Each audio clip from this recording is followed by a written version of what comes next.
Welcome back to the Watch Depot YouTube channel. Today we're unboxing a new model from G-Shock, and this one is the GD010-4D Rugged. If you're looking for a tough, bold statement piece, this one could be for you. Okay, right off the bat, we cannot ignore that striking orangey red color.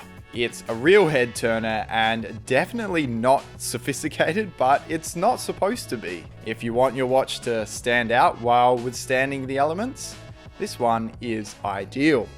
And this orangey red color is all bio-based resin, so you're actually helping to save the earth when you wear this watch. This case shape is a new design from G-Shock, I believe. It is hard to keep up with all their models. And this design is actually available in 3 colors, with the other 2 being a standard black and the other one an earthy green.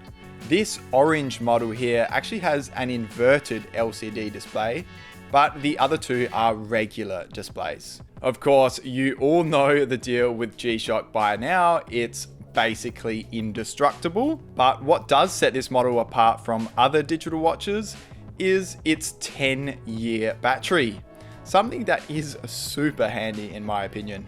There's nothing worse than waking up to a dead watch on a very important day. Trust me, it's happened to me before and it's not fun.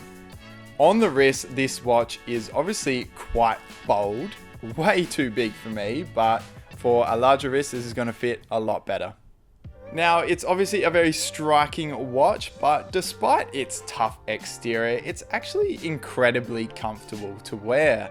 The bio-based resin has a little bit of play in it, so it's actually very comfortable.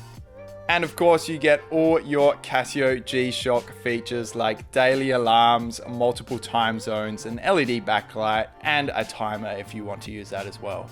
Overall, this G-Shock is a great choice if you're after a rugged, reliable watch with that classic G-Shock look. But do let me know, would you wear it? Would you buy it? Drop your answer in the comments down below and don't forget to subscribe. Thanks for watching, and I'll catch you in the next one.